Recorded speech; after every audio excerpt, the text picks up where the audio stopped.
Hi all, welcome to my channel. In this video, I'll show you how you can analyze your Facebook ads and how you can optimize them. I'll show you how you can find the bottleneck in your Facebook ads and what you need to do to improve it. So without further ado, let's get right into the video. Okay guys, so here we are in my computer and I have opened up one of my clients' accounts and we're gonna go through the analytics and I'll show you how I analyze the ads, how I find bottlenecks and what I do to optimize them and make them get better results. So the first thing that you need to do that it's really important is to set up your columns. Setting up your columns will allow you to find those bottlenecks and will allow you to see where people are dropping off the most so you can work on that. So we're going to start with the most important metrics: amount spent, purchase conversion value and ROAS. Then we have CPM, so cost per 1,000 impressions, reach, frequency, unique CTR, unique clicks, unique click-through rate, unique link clicks, landing page views, content views, add to cart,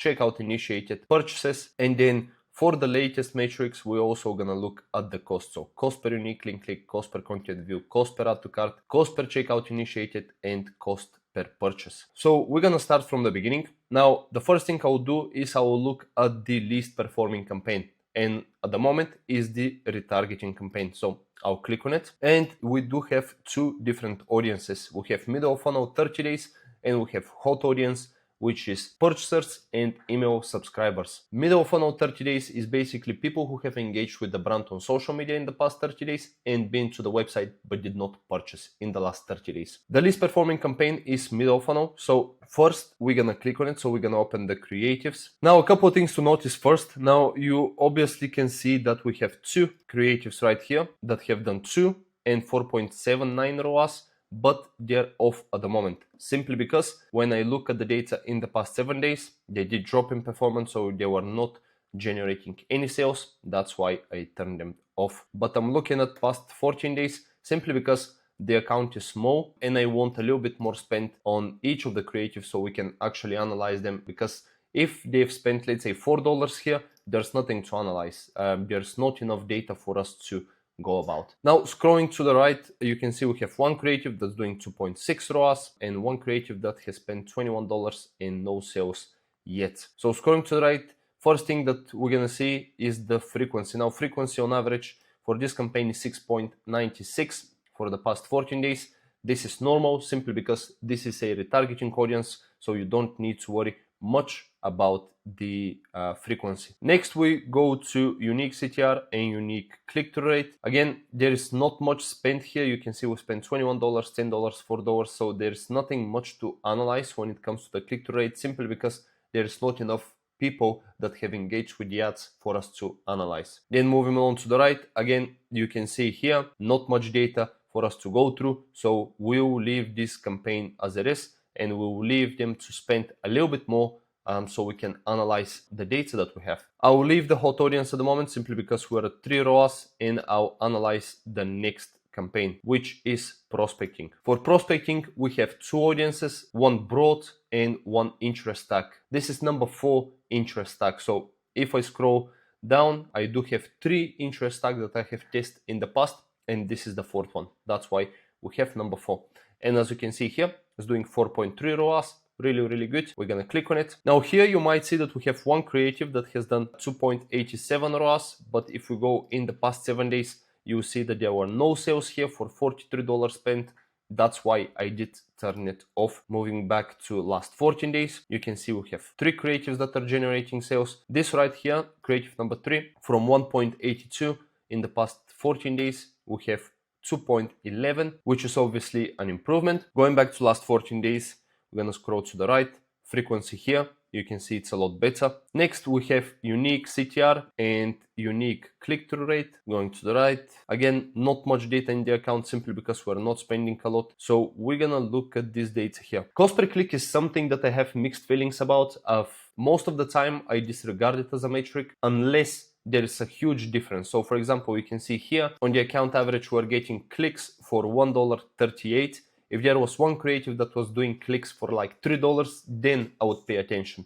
But if there's a small difference like this, I wouldn't pay much attention simply because click-through rate is not a metric that it's tied to sales, if you know what I mean. So you might have creatives that are generating higher cost per clicks, but then are doing a lot more sales. and you can see it in this example here. So this creative and this one here, the one on the bottom is getting more expensive cost per clicks, but if we scroll to the left, you can see that the ROAS here is 9.37 and on the top one is 2.6. Then we're gonna go even more. We're gonna look at cost per content view. Now, if you have cost per unique link click of $1.10 and then the cost per content view is 0.32, that means on average, every single person that clicks on your ads checks about 3 to 4 products on your website, which is good. This is an indicator that you're targeting the right audience. Then moving on even further, quality ranking, engagement rate ranking, and conversion rate ranking.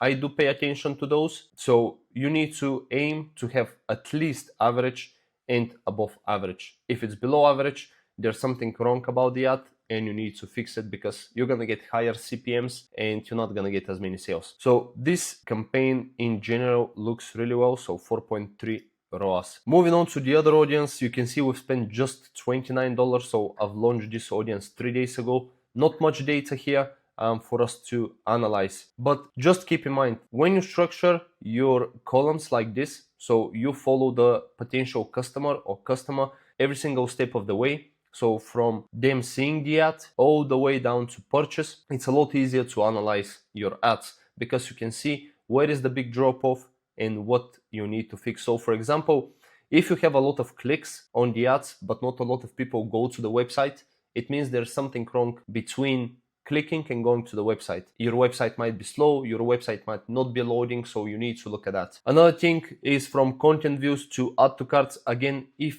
there is a huge drop from content views to add to carts, it means that you need to fix something on your product page. If there's a huge drop from add to cart to purchases, there's something between adding to cart and purchasing that's stopping people from doing it. It could be expensive shipping. It could be something wrong during the checkout process that people get an error and they can't buy. So you need to look at that as well. People not being able to apply discount codes that you have and getting upset and leaving. So there's a lot of different things that you can look at. But again, setting up your columns this way is going to allow you to see where the bottleneck is and how to fix it. So yeah, that's about it. I hope you found value in this video. This is the way I've been analyzing and optimizing my ads probably for the past 2 to 3 years. And I have seen a lot of success with it. So I would highly recommend you to give this a shot. And yeah, that's about it. So if you own an e-commerce store and you want us to help you scale it, there's going to be a link for you in the description below where you can book a call with me. I'll do an audit of your ad account. I will give you some tips. If you feel like we can help you, I will also share what exactly we do. So we do a lot of different things besides Facebook ads. Like we do also Google ads, email marketing. So